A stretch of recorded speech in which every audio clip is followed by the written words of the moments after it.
오늘 읽은 우리 성경 말씀은 이스라엘이 바벨론의 포로로 끌려갔을 때 그곳에서 일어난 일입니다. 이제 어느 정도 이스라엘이 바벨론 생활에 익숙해져 가고 있었고, 또 바벨론은 이 느부갓네살 왕 때 최전성기를 구가하고 있었어요. 감히 바벨론에 대항할 만한 나라들이 주위에 없었습니다.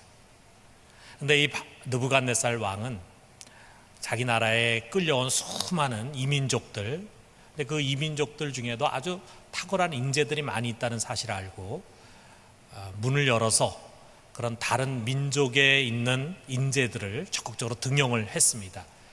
그때 우리가 잘 아는 다니엘과 여기 다니엘의 세 친구들이 다 발탁이 돼서 요직을 맡게 됐어요. 특별히 여기 세 친구인 사드락과 메삭과 아벳느고는 바벨론의 지방을 이렇게 관리한, 다스리는 그런 장으로 세워진 것 같습니다. 근데 이렇게 교만해지고 기고만장해진 느부갓네살 왕이 두라라고 하는 평지에 이제 바벨론의 신을 상징하는 큰 금신상을 세웠습니다. 그리고 아주 그 낙성식을 성대하게 하게 됐는데, 거기에 총독이라든지 또는 귀족들, 그 다음에 중앙과 지방의 관료들을 다 불렀어요. 뭐 수백 명, 수천 명이 됐겠죠. 그리고 이 낙성식의 하이라이트는 뭐냐면 이 나팔을 비롯해서 뭐 온갖 악기들이 동원이 됐는데, 그 악기들이 쫙 연주가 될 때 모든 사람들이 이 금신상 앞에 엎드려 절을 하는 것입니다. 그리고 왕은 말했어요. 누구든지 이 신상 앞에 엎드려 절하지 않는 자는 뜨거운 풀무불에 내던져져 죽임을 당할 것이다, 단호하게 선포를 했습니다.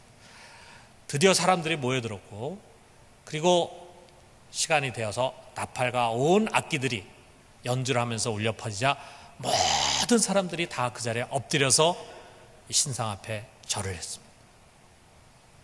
그런데 딱 세 사람이 엎드리지 않고 뻣뻣하게 서서 절을 하지 않았습니다.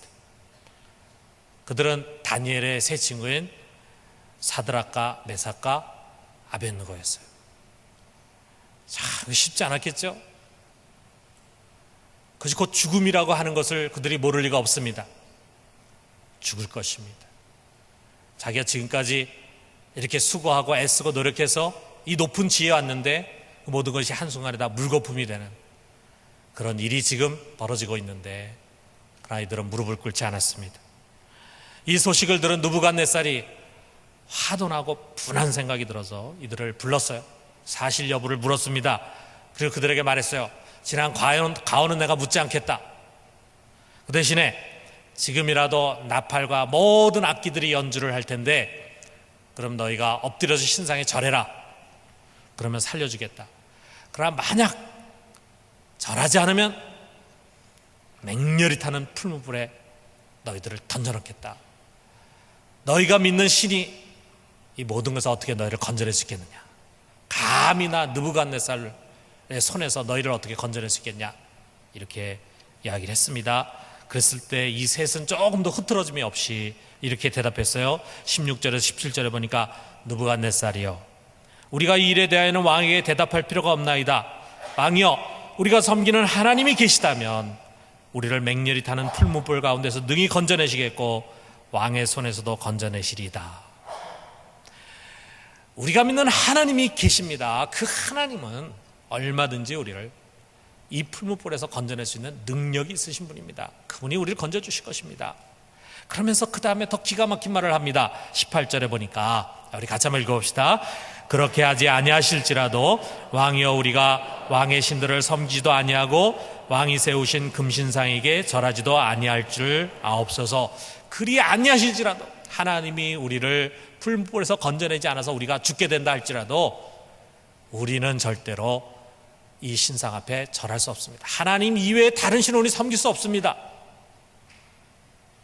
이 말을 했을 때 왕이 얼마나 화가 났겠어요. 그것은 마치 자기에 대한 도전이라고 생각했죠. 이놈들이 감히 내 앞에서 생각을 하니까 막 화가 나니까, 지금 있는 풀무불에 던져도 사람이 다 죽게 돼 있는데 그 풀무불을 7배나 더 뜨겁게 해라. 7배나. 얼마나 그게 뜨거웠는지 이 세 친구들 옆에서 이들을 집어넣으려고 했던 군인들이 오히려 불에 타서 죽고 말았어요. 그리고 이 세 친구를 이제 풀물에 던졌죠. 어떻게 됐습니까? 하나님이 사자를 보내서 이 세 친구를 보호해서 그들의 머리털럭 하나 불에 그슬리지 않도록 했습니다. 그 장면을 보고 이 느부갓네살은 무릎을 꿇고, 그리고 이 세 친구들이 믿는 하나님께 영광을 돌려드렸어요. 그리고 이 세 친구를 더 존귀하게 했다. 더 높은 관직을 아마 주었을 것입니다. 그래서 결국 정말 죽을지도 모르는 그런 위험 속에서 이들이 행한 믿음의 결단은 해피엔딩으로 끝이 났습니다. 여러분, 이들 뒤에도 우리가 성경을 보면 그런 사람들이 있고, 또 2000년 기독교 역사를 보면 많은 사람들이 하나님을 믿는 신앙을 지키기 위한 결단을 하고, 그런 결단의 사람들이 수없이 일어났습니다. 그들 중에 여기에 있는 이 세 친구들처럼 하나님의 기적으로 그 위기에서 건져내 주셔서 마지막에 해피엔딩으로 끝나게 된 그런 사람들도 많이 있죠. 그런 간증들도 우리가 많이 있죠.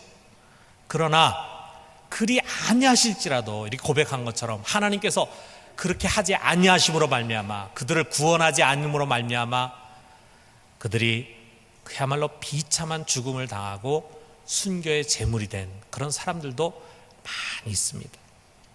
히브리서 11장 35절에 이런 말씀이 있어요. 여자들은 죽은 자들을 부활로 받아들이기도 하며, 또 어떤 이들은 더 좋은 부활을 얻고자 하여 심한 고문을 받되 구차히 풀려나가기를 원하지 아니하였으며, 어떤 사람들은 기적을 통해서 죽은 사람이 살아나가지고 그것을 다시 안아 얼마나 기쁘겠어요. 얼마나 감사하겠어요. 하나님 의지하고 믿고 부르짖었더니 하나님이 응답해 주셔가지고 이미 다 죽었는데, 그래서 절망 가운데 있는데 그 아이가 부활하고 살아났어. 그래서 그 아이를 끌어안습니다. 얼마나 기쁘겠어요. 그렇지만 모두가 다 그것을 경험한 것이 아니에요. 어떤 사람들은 더 나은 부활을 바라보면서 심한 고문을 당하고 고난을 당했지만 그것을 벗어나려고 애쓰지 않아. 그 고난을 오히려 순수히 받아들였다. 더 나은 부활을 바라보면서. 그래서 결국 이들은 믿음의 승리자가 된 것입니다.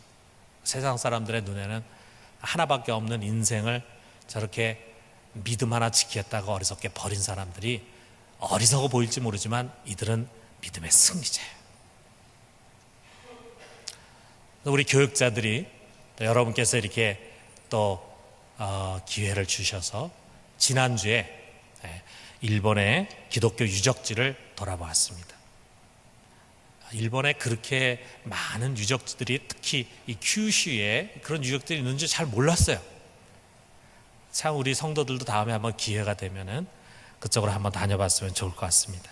한마디로 순교의 현장이에요. 우리 바로 옆에 가까이 있는 일본, 그 일본은 우리보다 훨씬 더 일찍 기독교가 들어왔습니다. 섬나라다 보니까 아마 이 배 항해가 우리보다는 더 이렇게 쉽게 도착할 수 있었던 것 같아요. 그래서 16세기 중반부터 이미 포르투갈 상인들이 와가지고 그들과 교역을 하면서 자연스럽게 기독교가 전파됐습니다. 특별히 1549년에 예수회를 창시한 프란시스 자비에르라고 하는 아주 탁월한, 카톨릭에서 아주 탁월한 그런 사람이 선교사가 돼가지고 일본에 왔어요. 여기 일본의 규슈 남단에 있는 가고시마라고 하는 곳에 도착을 했어요. 그래서 이 사람이 복음을 전합니다. 이 복음이 아주 빠른 속도로 일본 전역에 전파가 돼서 전성기 때는 약 70만 명 정도의 기독교인이 있었다, 이렇게 이야기를 하고 있습니다. 여러분, 임진왜란이 일어났을 때 도요토미 히데요시가 임진왜란을 일으켰죠. 도요토미 히데요시의 아주 오른팔이라고 할 수 있는 고시니 유키나가라고 하는 사람도 우리나라에 왔어요. 우리나라로 보면은 나쁜 놈이지만 어쨌든 일본의 장수가 돼가지고 우리나라 왔는데, 이 사람은 아주 독실한 카톨릭 신자였어요. 그래서 포르투갈의 카톨릭 신부를 같이 데리고 왔고, 그의 부하들이 대부분 카톨릭 신자였다는 거예요. 물론 나중에 임진왜란이 끝난 다음에 이제 정쟁에서 패배해가지고 제거가 됐습니다. 그만큼 이 기독교가 빠른 속도로 일본에 퍼져나갔어요. 아주 이 서민들뿐만이 아니라 굉장히 영향력이 있는 사람들도, 많은 사람들이 기독교인이 됐습니다. 특별히 이 큐슈에 기독교가 왕성했어요. 그 당시는 사실 도요토미 히데요시가 이 정권을 잡기 전까지는 우리나라와 달리 우리나라는 중앙 집권이었잖아요. 그래서 섬나라나 또는 해변가에 있는 사람들이 임의로 이렇게 외국과 문물 거래하거나 이렇게 할 수가 없었어요. 그런데 일본은 아직 중앙 집권 체제가 되지 못했기 때문에 각 지방에 있는 막부라든지 또는 지방에 있는 영주들이 이제 직접 그런 외국인들과 교역하고 이렇게 하는 것이 가능했단 말이에요. 그래서 이 큐슈 지방에 이 외국인들이 많이 오고, 그래서 여기서 기독교인이 된 사람이 많이 있었습니다. 특별히 보면 오무라라고 하는 곳의 영주였던 수미타다라고 하는 사람이 예수를 믿고 세례를 받았어요. 그래가지고 그가 다스린 영지에 사람이 한 9만 정도가 있었는데 그 중에 6만 명이 기독교인이 됐다는 거예요. 그러니까 3분의 2 정도가 기독교인이 됐다. 대단한 거죠. 그런 도시들이 여러 개가 있었습니다. 그러는 가운데 점차로 이제 이 일본이 중앙 집권화되기 시작했어요. 전체가 통일이 되고 도요토미 히데요시, 그 다음에 또 에도 막부가 되면서 이제 전체가 통일이 되면서 이 권력을 잡고 있는, 중앙의 권력을 잡고 있는 사람들이 기독교를 박해하기 시작했습니다. 도요토미 히데요시부터 박해가 이제 있었는데 간헐적으로 있다가 에도 막부 시대가 돼가지고 1612년에 기독교 금지령이 내려지면서 전국적인 박해가 일어났습니다. 이 박해가 굉장히 오랫동안 약 250년 동안 계속되고 너무나 집요하게 박해가 되는 가운데 많은 사람들이 배교를 했어요. 난 예수 안 믿겠다, 배교를 했습니다. 그러나 또 많은 사람들은 끝까지 신앙을 지키면서 순교를 당했습니다. 이들의 고난의 흔적들, 순교 유적들이 일본에 여러 군데 있겠지만 특별히 여기 큐슈의 나가사키라든지 또는 시마바라, 오무라 이런 등지에 많이 있더라고요. 먼저는 이 도요토미 히데요시가 26명의 기독교인들을 붙잡아가지고 그들의 귀를 한짝 잘라냈습니다. 그래가지고 교토에서부터 나가사키까지 고난의 행진을 하게 했습니다. 그래가지고 나가사키에 와서 그들을 기둥 위에 결박해가지고 창으로 찔러 죽였는데 거기에 26명이 거기에 죽은, 순교한 그런 26 성인의 순교지가 있었어요. 바로 이게 이제 나가사키에 있는 26 성인 순교지입니다.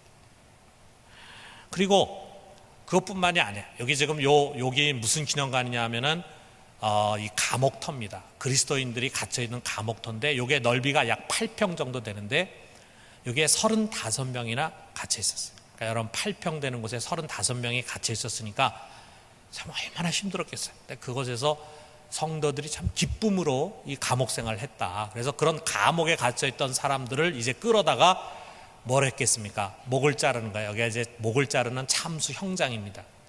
뭐 요 사진만 찍었지만 그 앞에 넓은 들판이 있어요. 큰 마당이 있어 거기서 참수를 했습니다. 참수를 한 다음에 그것으로 끝나는 것이 아니라 참수한 목을 이렇게 길에다가 이렇게 쫙 진열을 했어요. 여기 어느 선교사님이 이렇게 했다라고 모션을 거기에 취하면서 진짜 목 잘라가지고 걸어놓은 거 아닙니다. 자, 이런 모양으로 목을 잘랐어요. 그리고 그 당시에 박해한 사람들이 예수쟁이들이 부활한다 이런 사설을 믿고 있다 그랬는데 이게 엉터리다. 그럼 혹시라도 근심이 돼가지고 죽인 사람들의 목을 매장한 곳이 따로 있고 시신을 매장한 곳이 따로 있어요. 그래서 먼저 목을 매장한 곳을 간대. 여기가 바로 목을 매장한 곳입니다. 그리고 시신을 매장한, 여기가 바로 시신을 또 매장한 곳입니다. 또 거기에 아주 운젠이라고 하는 아주 기가 막히게 좋은 온천지대가 있어요. 저희들이 거기도 갔는데 거기에 지옥 온천이 있어요.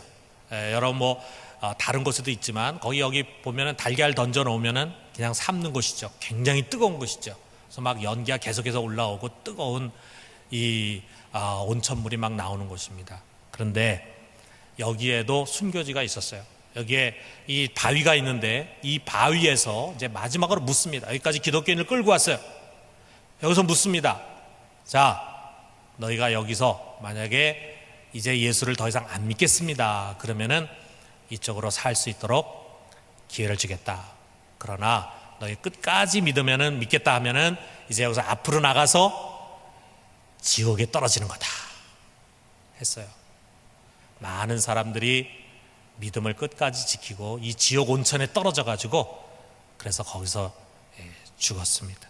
그 기념비가 거기에 또 세워져 있었습니다.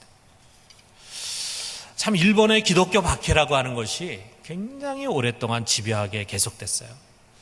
그래서 일본에 특별히 감시체제를 철저히 해가지고 5인조 제도를 만들었어요. 이건 뭐냐 하면은 5명씩 한 조가 돼가지고 서로 밀고 하는 거야. 그 5명 중에 한 사람이라도 기독교인이 있다. 그러면 신고를 해. 신고를 하면은 그 기독교인을 제외한 나머지는 다 살려줬어요. 그런데 그 중에 기독교인이 있음에도 불구하고 신고를 안 하고 밖에서 신고가 들어왔어요. 그럼 그 5명을 다 죽였습니다.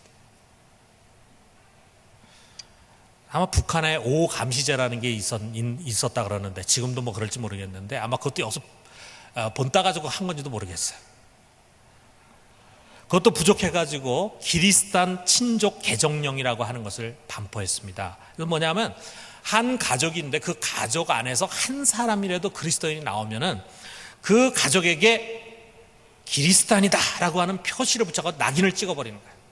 그러니까 가족이 10명인데 그 중에 아무도 예수 믿지 않은 딱 한 사람만 예수를 믿는 사람이 있었어요.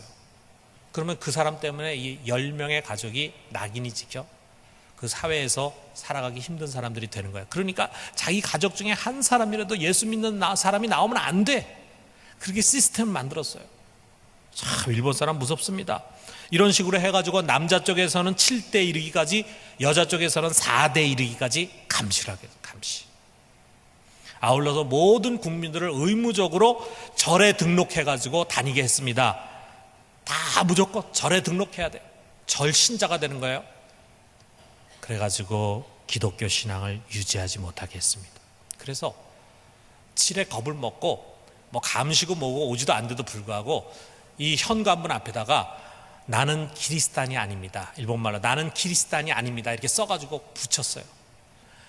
그게 이 대대로 내려오면서 지금은 그런 거 붙일 필요 없잖아요. 그 사람이 뭐 그리스도인이라고 해서 붙잡아가거나 뭐 하는 것도 아닌데도 불구하고 아직도 그 현관문 앞에 붙여놓은 집이 있더라 이거죠. 얼마나 핍박이 집요하고 처절했으면 그랬겠습니까? 이렇게 해가지고 순교한 사람들이 얼마냐 우리가 정확한 통계 알 수 없죠. 그렇지만 대략으로 20만 명이 넘을 것이다 추산합니다.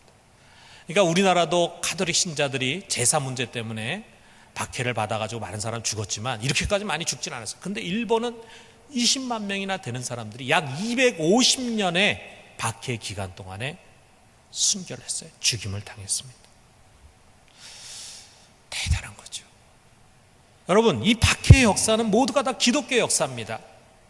저 멀리 유럽에서나 또는 아프리카에서나 아시아에서나 또는 아메리카에서 기독교는 늘 박해를 받아왔어요. 지금도 박해받는 지역이 있습니다. 어떻게 보면 이 성경 자체가 박해받는 시대에 쓰여진 거예요. 특별히 신약 성경은 대부분이 박해의 시대에 쓰여졌습니다. 성경의 가장 마지막인 요한 계시록을 우리가 생각해 봐요. 트라이안 황제 때 대대적인 핍박이 있었습니다. 로마의 핍박이 있었어요. 그랬을 때 이 요한계시록을 지은 사도 요한이 붙잡혀가지고 반모섬이라고 하는 유형지에 갔어요. 거기에서 환상을 보고 이 성경을 기록한 것입니다. 수많은 박해의 역사가 우리 기독교 역사 속에 있었습니다. 그리고 그 박해의 중심에 십자가가 있었어요. 제일 먼저 박해를 받고 죽으신 분이 누구냐?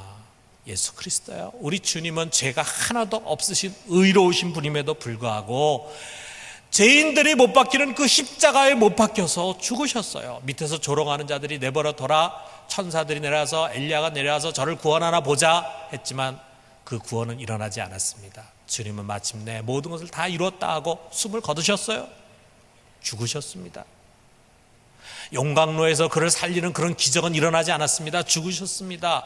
그리고 사흘 뒤에 부활하셨을 때 그는 믿는 자들에게만 나타나셨어요. 그래서 안 믿는 사람들은 그가 죽은 것으로만 생각하고 말았던 것입니다. 여러분, 이 십자가가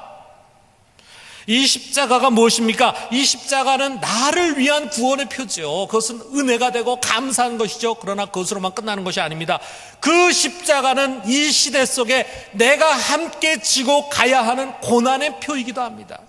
여러분, 이 두 가지 어느 하나도 우리가 소홀해서는 안 돼요. 하나는 이 십자가는 바로 나를 구원하는, 내 죄를 없애고 나로 하여금 천국 가게 하는 은혜의 통로가 되는 것이면서 동시에 그것은 내가 짊어지고 가야 할 고난의 표입니다. 이 두 가지 중에 어느 한쪽을 소홀히 하거나 무시하면 그 신앙은 잘못된 신앙이에요. 그 고난 중에 순교야말로 우리 주님이 가신 것과 똑같은 길을 걸어가는 거예요. 우리는 그저 고난의 흉내를 낼 뿐이지 순교자들이 갔던 그 길, 우린 비교할 수 없습니다. 여러분, 초대교회와 핍박의 시대를 한번 우리가 상상해봐요. 우리가 사는 시대는 그런 것이 아니기 때문에 우리는 피부로 와닿지 않지만 우리가 한번 상상을 해봐요.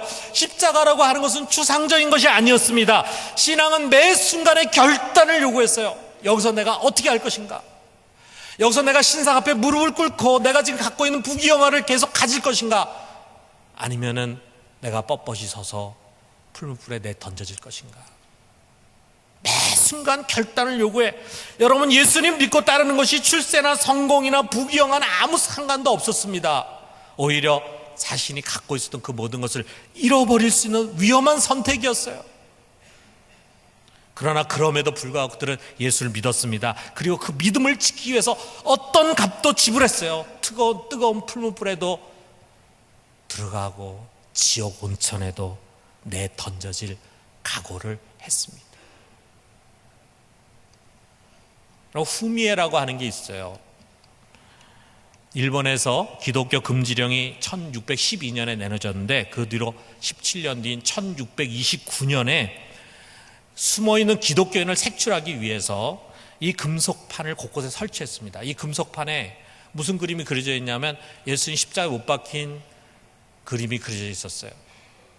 그리고 의심이 되는 사람들을 불렀습니다. 그래가지고 이 동판 위로 걸어가라 그랬어요. 그래서 밟고 걸어가라. 십자가에 못 박힌 예수를 밟고 걸어가라 그랬습니다. 그리고 옆에서 관찰하는 겁니다. 주저하거나 동요하거나 거부하는 사람들, 이건 키리스탄이다 해가지고 다 체포를 했어요. 많은 신자들이 이것을 밟고 가는 것을 거절했습니다. 그리고 순교를 당했습니다. 여러분, 이게 신앙입니다.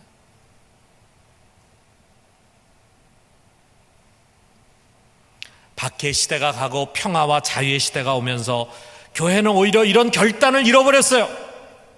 예수를 믿고 믿음을 가지고 기도하면서 좀 잘 살아보자, 어려운 문제 해결 좀 받아보자, 이런 생각을 가진 사람들이 많아졌습니다. 그러자 신앙 때문에 당면하는 조그만 어려움도 참지 못하는 유약한 사람들이 교회를 가득 메우고 있습니다.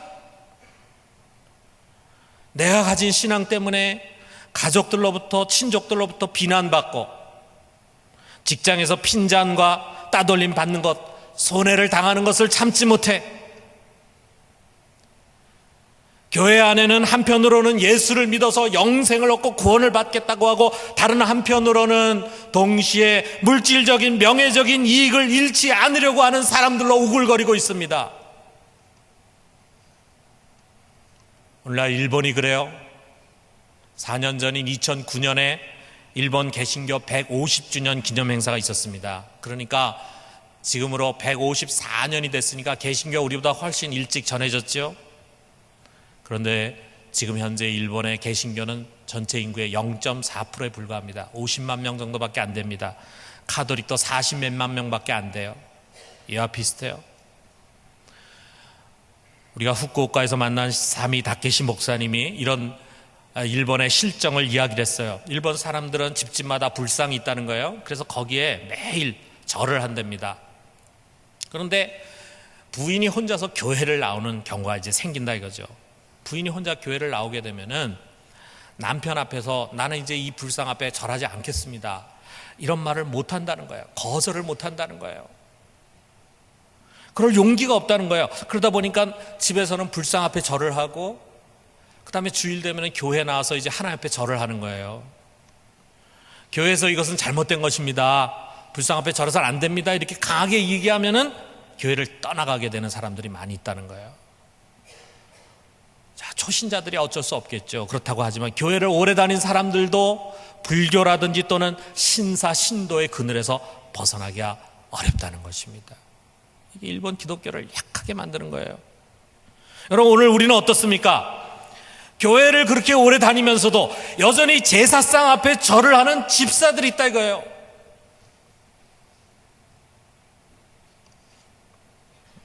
이제 예수를 믿고 나온 사람들이야 어쩔 수 없겠지만 교회를 그렇게 오래 다녔는데 어떻게 거기에 절을 할 수 있습니까? 여러분, 제사는 귀신에게 하는 것이고 하나님을 믿는 우리가 드릴 수 있는 것이 아닙니다. 가족들로부터 욕먹기 싫고 불편한 관계에 싫은 거죠. 때로 어떤 사람들은 부모님께 경제적인 도움 받는데 그게 끊어질까 겁나는 거죠. 여러분, 우리가 신앙생활을 하면서 사람을 두려워하면 올무에 걸리게 됩니다. 돌아보면 너무 인간적인 지혜를 앞세우면서 좋은 게 좋은 거다, 매사에 결단이 없는 신앙에 머무르는 거예요. 결단이 없어요. 내가 여기서 신앙이 결단하게 될 때 그것으로 말미암아 여러 가지 어려움과 희생과 고난이 올 때 안 합니다. 그리고 교회를 오래 다녔는데도 불구하고 결단이 없어요. 여러분, 우리 신앙인은 직장에서 노라고 말할 용기가 필요합니다. 노라고 말할 경우가 많기 때문이에요. 사장이 고사를 지낸다고 건물을 세우고 아주 비싼 기계를 들여놓고 그 다음에 사고 나지 않도록 고사를 지낸다고 직원들을 모아가지고 거기에 돼지 머리를 앞에 놓고 절을 시킵니다. 그럴 때 우리가 절해서 되겠습니까? 우리 거기 고개 숙일 수 있나요? 금신상에게 절하지 않은 여기 세 친구들의 결단이 필요하지 않겠어요? 내가 만약 거기서 안 했다가 사장 눈밖에 벗어나가지고 진급하는데 어려움을 겪다니 또는 직장을 잃어버리면 어떻게 되나? 여러분, 우리는 직장을 잃어버릴지 모르지만 우리의 선배들은 목숨을 잃었습니다. 신앙을 지키기 위해서. 여러분, 종교적인 것뿐 아닐 거예요. 우리 신앙 양심에 거스리는 세상 풍습과 관행들 앞에서 우리는 노라고 말할 수 있어야 합니다. 우리가 얘기 안 하면 누가 노라고 말할 수 있습니까? 하나님을 두려워하고 그리고 내세에 더 좋은 부활을 소망으로 갖고 있는 우리가 노라고 말하지 않는다면 이 세상을 전부라고 생각하는 사람들 속에 누가 노라고 말할 수 있겠냐 이거예요. 모두가 야근하지 않고도 야근 수당을 챙깁니다. 받아서는 안 되는 뒷돈을 챙기고 복지제도의 빈틈을 이용해서 혈세를 축내고 이런저런 모양으로 거짓과 부정의 길을 당연한 듯이 간다고 해도 나는 안 된다고 말해야 합니다. 잘못된 것이라고 말해야 돼요. 이런 정직하지 못한 돈으로 자식들 유학도 보내고 잘 사는 것을 부러워하지 말고 차라리 양심적인 신앙을 우리 자녀들에게 보여줄 것을 물려줘야 합니다. 비록 나는 네가 원하는 것을 다 해주지 못했고 네 뒷받침을 잘 해주지 못했지만 그러나 나는 하나님의 말씀과 양심을 쫓아서 살아갔다. 우리가 우리 자녀에게 그것을 보여줄 수 있어야 합니다. 자녀 뒤치다거리 다 해주고 그것을 위해서 해서는 안 될 짓까지 한 그런 부모가 훌륭한 부모가 아닙니다. 우리 자녀들에게 양심이 무엇인지를, 올바르게 사는 것이 무엇인지를, 진정한 신앙이 무엇인지를 보여줄 수 있는 부모가 진정한 신앙의 부모예요. 우리 자녀들은 알 것입니다. 비록 가난했지만 그러나 우리 아버지는 진실한 신앙인이었다고. 여러분, 우리가 마음으로 옳다고 여기고 그렇게 배우고 확신한 것을 쫓아서 살아야 합니다. 덴마크의 신학자 유명한 키에르케고르는 기독교 박해 시대가 아닌 기독교 국가의 시대에 교회가 얼마나 타락할 수 있는가를 보았어요. 교회가 세상과 뒤섞이면서 하나님과 세상 두 개를 다 끌어안으려고 하는 것입니다. 영어로는 both and라 그러죠. 양립하는 신앙이에요. 이것도 갖고 저것도 갖고 하나님도 믿고 세상에서도 잘 사는 것입니다. 그 길을 쫓아가. 이것을 위해서 절충하고 타협하는 거죠. 그러나 여러분, 양립할 수 없는 것을 끌어안으려고 하면서 우리의 신앙은 힘을 잃어가는 거예요. 표류하는 거예요. 이런 교회 타락을 바라보면서 키에르케고르는 결단의 신앙을 외쳤습니다. 그것은 독일어는 entweder oder, 영어로 either or라고 하는 겁니다. A 아니면 B다. 다시 말하면 양자택일의 신앙이에요. 양자택일의 신앙. 이 평화의 시대에 우리 그리스도인들이 꼭 가져야 할 신앙은 뭐냐? 그것은 양자택일의 신앙이다. 우리가 진정 그리스도를 쫓는다면 십자가를 지고 가라는 것입니다. 우리가 이 세상에서 정말 하나님의 말씀을 쫓아서 양심적으로 살아가려고 한다면 우리는 고난을 두려워해서는 안 됩니다. 때로 그리스도를 위해서 우리는 사랑과 부딪히고 물질에서 손해를 보고 명예를 잃어버리는 위기를 감수하려고 해야 하는데, 그것을 하려고 하지 않는 사람은 진정한 신앙의 길을 갈 수가 없습니다. 우리 중에는 그런 생각하는 사람들이 많이 있을지 몰라요. 세상에서도 남부럽지 않게 살면서 내 신앙도 잘 지켜가고 하는 것이 가능하지 않겠는가? 여러분, 가능하지 않습니다. 진정 우리의 영혼의 눈을 뜨고 우리가 바르게 살아가려고 할 때, 진정 경건하게 살아가려고 할 때 우리는 그것을 내려놔야 합니다.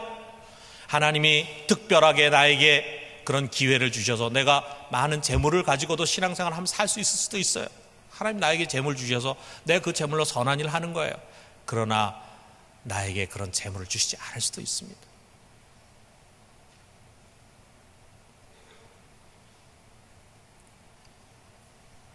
여러분, 우리가 그런 결단의 신앙을 가지고 살아갈 때 하나님 피할 길을 열어주십니다.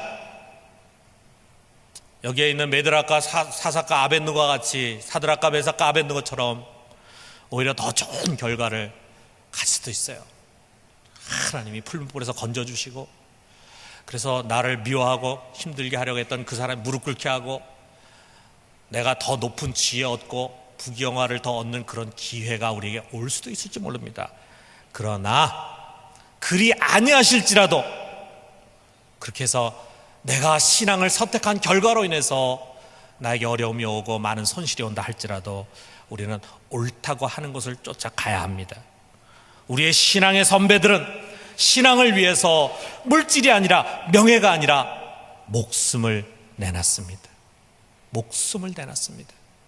더 나은 부활을 바라보면서. 사랑하는 성도 여러분, 우리가 허리띠를 졸라매야 합니다. 우리 시대, 우리는 매 순간 결단 앞에서는 그런 진정한 신앙의 길을 가는 신앙인들이 되기를 주님의 이름으로 축원합니다. 그래서 기도합시다.